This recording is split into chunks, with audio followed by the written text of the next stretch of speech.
कभी लाइफ में इस तरीके का सवाल अगर आ जाए तो क्या होगा कि LCM of two natural number is 200, how many set of values of two natural numbers are possible. अब यहाँ पे दोनों ही संख्या दे दी, अगर एक संख्या देता 200 तब एक अलग बात थी, बट इन्होंने कह दिया कि दोनों संख्या ही ये है, तब क्या आंसर होगा। आप में से कोई बता सकता है? विजय कुमार कह रहे हैं कि मेरा व्हाट्सएप पे कोई रिप्लाई नहीं कर रहा। चलिए मैं ये याद करा देता हूँ आपको कि कभी ऐसा कुछ दिया जाता है कि एक संख्या एलसीएम ऑफ टू नंबर्स, ऐसे लिख लो, एलसीएम ऑफ टू नंबर्स बराबर n है और n जो है वो p की घात x और q की घात y, ठीक है। तो how many possible values of two natural numbers will be, then possible values of two natural numbers will be कितनी होंगी। आप कहेंगे कि जी एक तो इसके फैक्टर x+1 और y+1, ठीक है, और दूसरा xy। आप कहते हो तो मैं इसे समझा देता हूँ, पहले आंसर निकाल के बता देता हूँ, फिर इस चीज को समझा दूंगा, ज्यादा अच्छा रहेगा। अभी तो मैंने बता दिया कि जब भी कभी ये दिया हो कि एलसीएम टू नंबर का दिया हुआ तो हम कैसे अप्रोच करेंगे। आपने क्या किया, 200 को लिख दिया, 200 को कितना लिखेंगे, 2 की घात 3 और 5 की घात x और y पता चल गया, तो क्या हो जाएंगे टोटल पॉसिबल वैल्यू 3 + 1 2 + 1 + 3 × 2, 4 × 12 और 6 18, ये आंसर। आंसर लिख लो, फिर मैं समझाता हूँ कि ऐसा हमें क्यों करने की जरूरत पड़ रही है, आपको समझ में भी आना चाहिए। कई लोगों ने डायरेक्ट, देखो आकाश आप क्या गलती कर रहे हो, जो पिछला सवाल था ना उसमें अंतर है। मैं अगर ये कहता कि एक संख्या 200 है और दूसरी b है और दोनों का एलसीएम भी 200 है, तब आप डायरेक्ट फैक्टर निकाल सकते थे, बट यहां मैंने दोनों संख्याओं में से किसी के बारे में कुछ नहीं बताया।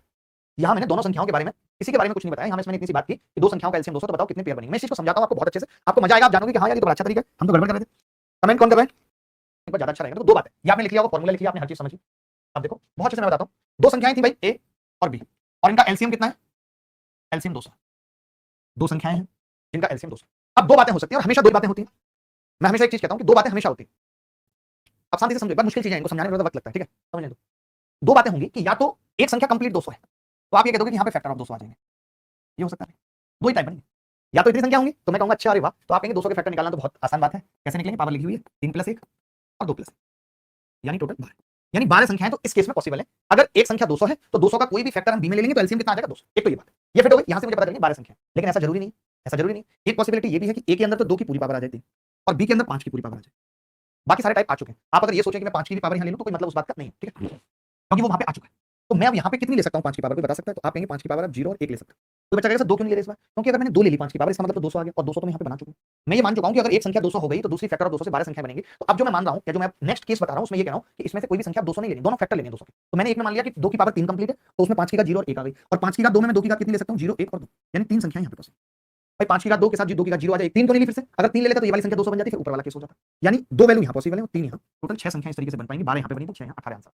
अगर आपको ये इस तरीके से याद रहा तो भी बहुत अच्छी बात है, वरना जो मैंने फॉर्मूला आपको बताया x+1 फैक्टर है y+1 और +xy, ऐसे करके याद कर लो। अभी तक ऐसा सवाल सीजीएल में देखने को नहीं मिला है, और एग्जाम्स में सिंपल सा सवाल था, बहुत प्यारा था, हमने समझाने की कोशिश की, आपने समझा नहीं समझा अलग बात है। हेडिंग लगाइए डिवीजन मेथड। डिवीजन मेथड क्या होता है, बड़ा आसान सा मेथड है। जैसे किसी ने मुझे कहा कि यार 12 और 16 का, 12 और 16 का एलसीएम निकालो क्या होगा, ठीक है, 12 और 16 का एलसीएम निकालो क्या होगा। तो हमने कहा एलसीएम निकालने में कोई बड़ी बात नहीं है दोस्तों, हम क्या करें, 2 से भाग करते हैं, 2 6 12, या फिर कोई एक बड़ी संख्या ले लेते हैं जिससे भाग करते हैं। तो मैंने देखा 4 से दोनों कट रही हैं, तो 4 से भाग कर लिया, 4 3 12, 4 4 बिगड़ गया ना तुरंत।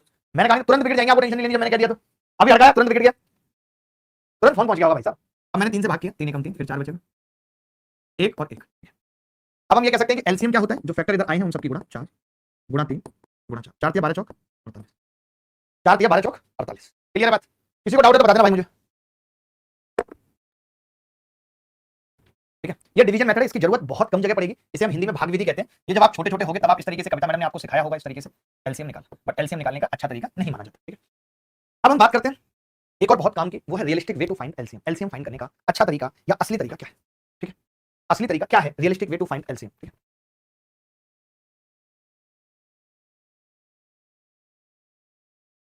तो रियलिस्टिक वे क्या होता है, बहुत ध्यान से समझना, बहुत ध्यान से। जैसे मैं ये कहता हूं कि यार मुझे 12 और 16 का एलसीएम निकालना, मैं थोड़ा फास्ट बताऊंगा इस तरीके को क्योंकि बहुत काम का मेथड है। तो आप ये कहेंगे कि जब भी ऐसा हो तो हम बड़ी संख्या को एलसीएम मान लेंगे। मैंने 16 को एलसीएम, मैं चेक करूंगा कि 16 12 से कट रही है या नहीं, तो पता चला कि 16 12 से नहीं कटेगी। क्यों नहीं कटेगी, क्योंकि 12 के अंदर 4 और 3 आता है। ये मैं मन मन में सोचूंगा, ये मैं मन मन में सोचूंगा, तो मैं कहूंगा 16 के अंदर 4 तो आ चुका है, 3 नहीं आया तो 3 ले आएंगे और 48 इसका एलसीएम। आप ऐसे कह सकते हैं कि जैसे जो प्राइम फैक्टर मेथड है ना, वो मन मन में करना है। जो प्राइम फैक्टर मेथड है वो मन मन में करना है। जैसे मैंने लिखा 9 12 और 15, मैंने क्या लिखा 9 12 और 15, और किसी ने मुझे कहा कि इसका एलसीएम बताओ, एलसीएम कितना होगा, तो आप कहेंगे कि जी 15 को एलसीएम मान लो। मैं ये कह रहा हूं कि 12 से 15 कटेगा, तो आप कहेंगे नहीं, क्योंकि 12 में 3 और 4 होते हैं तो 4 की जरूरत है। फिर जब 9 की बात आई तो 9 के अंदर 2 3 होते हैं, एक 3 इससे कट जाएगा, एक 3 और रहेगा, 15 चौका 60 दिया, 180 एलसीएम। ये छोटी छोटी बातें, जैसे किसी ने मुझे कहा कि आप एलसीएम बताओ 25 35 और 42, तो मैं कोई फैक्टर या कोई मेथड ना लगाते हुए मैं क्या करूंगा कि इसका एलसीएम मुझे निकालना है।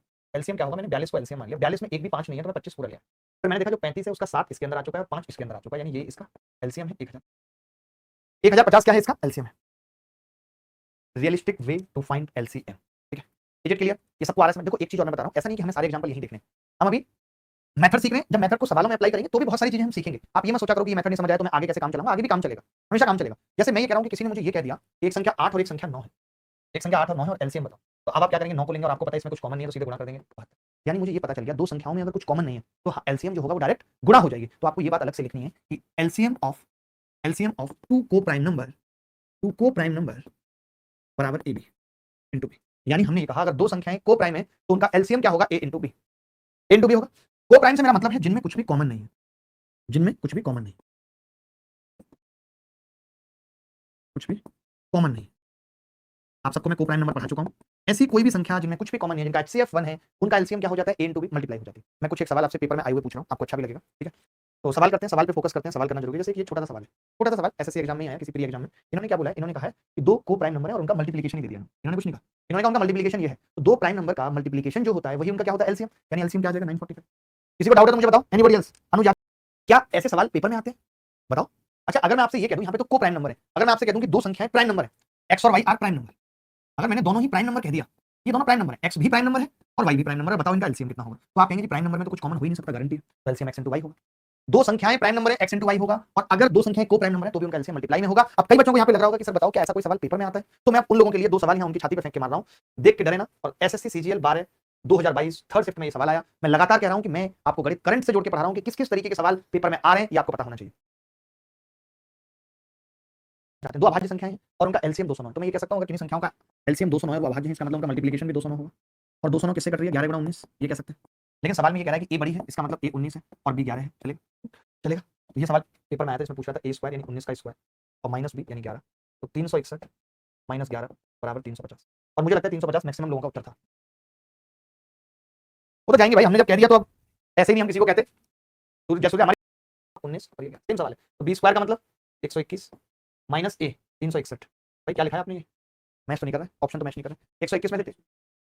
अच्छा माइनस 19 है ना खाली, ठीक है, मुझे लगा स्क्वायर है, माइनस 19 तो कितना आ गया 102। मैं डर गया, मैंने कहा ऑप्शन गलत कर लेंगे भाई। ऐसा कभी 57 और 93 का लेसे बताना है, लेसे बताना है, तो मैंने कहा कि 96 57 और 93, मैंने क्या किया 93 को एलसीएम मान लिया, यही मैंने बताया आपको। आपने कहा कि जी आपने मान लिया, अच्छी बात है, लेकिन आप देखो ये सब सवाल भी किसी न किसी एग्जाम में आए। अब मैं 57 की बात करूं तो 57 के अंदर दो फैक्टर होते हैं, 19 और 3। 3 यहाँ ऑलरेडी आ चुका है, 19 की कमी है तो हम 19 ले आएंगे। 3 यहाँ ऑलरेडी आ चुका है, 19 की कमी है तो हम 19 ले आएंगे। अब 19 के 57 तो तय हो गया, जो भी उत्तर आएगा उसके लास्ट में 7 हो, और ये भी तय है कि जो भी उत्तर आएगा वो 3 से कटेगा, क्योंकि दोनों संख्या 3 से कट रही है। तो मैंने कहा 3 से ये नहीं कट रहा, तो फिर यही आंसर। जरूरी नहीं होता, आज मैक्सिमम हम ऑप्शन से सवालों को टिक करेंगे क्योंकि वो सवाल एज इट इज पेपर में आए हुए, मैंने नहीं बनाया उनको। आप चाहो तो गुणा कर सकते हो, गुणा करना कोई बड़ी बात नहीं है, लेकिन हमें तो ये भी सिखाना है कि पेपर में सवाल किस तरीके से अटेम्प्ट करने हैं। आप इस चीज को क्यों नहीं समझ रहे हैं, ठीक है। और इतने हाई लेवल तक जाना वाकई में बहुत मुश्किल काम है। कैसे मैं मोतियों से माला बना रहा हूँ, आपको मुश्किल नहीं लग रही होगी चीज, बट मोतियों से माला बनाना, ऐसे क्लास को सजा रहा हूँ कि छोटी छोटी चीजों से लेकर के आपको ऊपर तक लेके जाऊँ, आपको हर एक चीज में सिखा पाऊँ। जैसे आपको जीएस सुनना अच्छा लगता है, वैसे गणित को सुना के अच्छा बना पाऊँ, इस कोशिश में।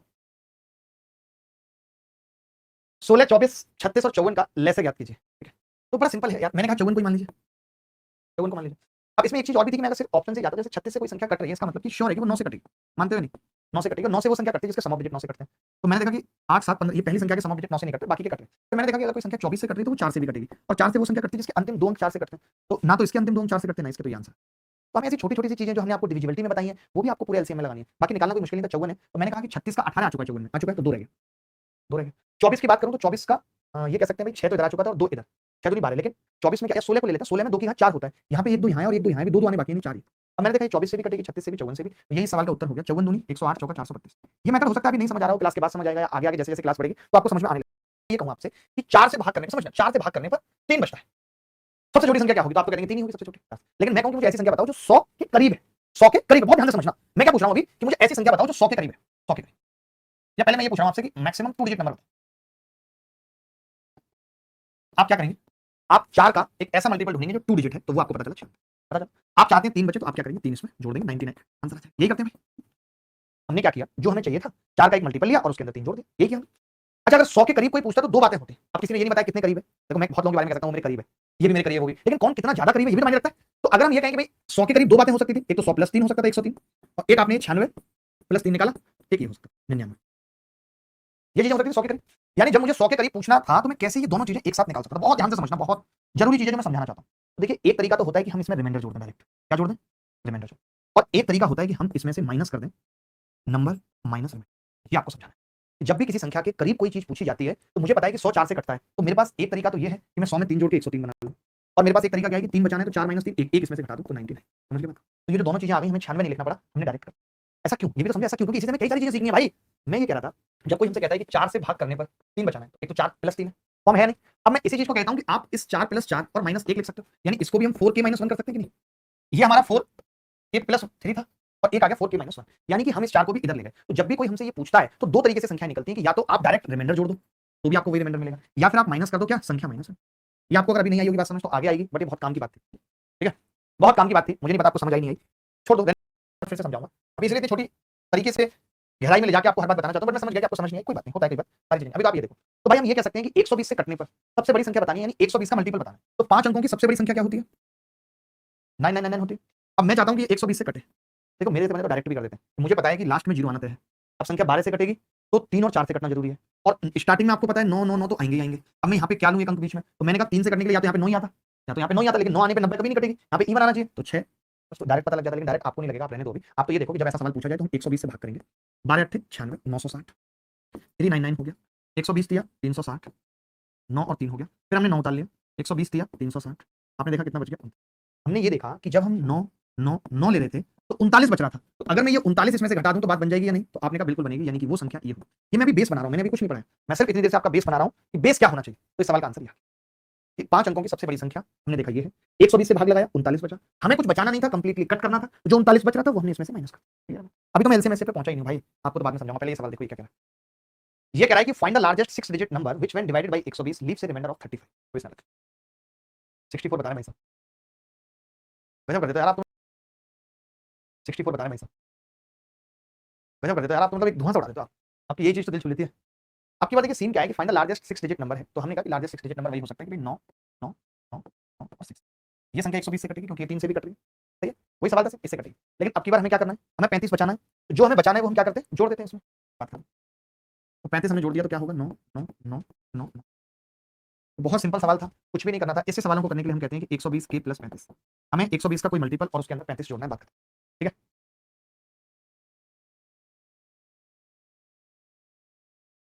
चलिए अब आपको ये चीज समझनी है कि किस किस तरीके के सवाल पूछे जाते हैं, किस किस तरीके के सवाल पूछे जाते हैं एलसीएम पे बेस्ड क्वेश्चंस एंड आंसर। तो पहली बहुत छोटी सी बात मैं बता रहा हूं या समझा रहा हूं आपको कि find the smallest number which is exactly divisible by X Y Z. जब कभी हमसे ये पूछा जाए कि वह छोटी से छोटी संख्या क्या है, वह छोटी से छोटी संख्या क्या है जिसे एक्स वाई जेड से विभाजित है, तो आंसर होता है LCM of X Y Z. Answer क्या होता है? LCM of X Y Z, ठीक है, क्लियर है बात? LCM of X Y Z पहला पॉइंट। अगर कोई सवाल ऐसा पूछा जाएगा,